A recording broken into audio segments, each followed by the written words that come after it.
BJP నేత ఆ party అధికార ప్రతినిధి పైజామా ధరించకుండా టీవీ చర్చా కార్యక్రమంలో పాల్గొన్నారు. ఆయన అర్ధనగ్నంగా కనిపించిన వీడియో క్లిప్ సోషల్ మీడియాలో వైరల్ అయింది. దీంతో ఆ బీజేపీ నేతపై ప్రతిపక్ష నేతలు మండిపడ్డాయి. సెప్టెంబర్ 12న న్యూస్ 18 టీవీ ఛానల్లో నిర్వహించిన చర్చా కార్యక్రమంలో బీజేపీ అధికార ప్రతినిధి గౌరవ్ భాటియా పాల్గొన్నారు.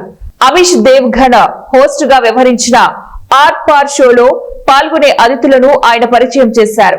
ఈ సందర్భంగా గౌరవ్ భాటియా ప్యాంటు లేకుండా కేవలం గులాబీ రంగు కుర్తా మాత్రమే ధరించి కనిపించారు. పైజామా ధరించకుండా అర్ధనగ్నంగా ఉన్న ఆయన తన కుర్తాను సర్దుబాటు చేసుకున్నారు. లైవ్ లో జరిగిన ఆ చర్చా కార్యక్రమాన్ని అలాగే కొనసాగించారు. కాగా ఈ వీడియో క్లిప్ సోషల్ మీడియాలో వైరల్ అయింది. దీంతో ప్రతిపక్ష పార్టీలకు చెందిన నేతలు గౌరవ్ భాటియా తీరుపై మండిపడ్డారు. సిగ్గులేని వ్యక్తి పైజామా లేకుండా అసభ్యకరంగా టీవీ చర్చలో కూర్చున్నాడు. ఆయనకు సిగ్గు అనిపించడం లేదా? గౌరవ్ భాటియా చూపించిన దృశ్యం నిజమైన బీజేపీ పాత్ర. ఈ సిగ్గులేని వ్యక్తులు రోజంతా ఇతరుల గురించి అర్థం లేని మాటలు మాట్లాడతారు.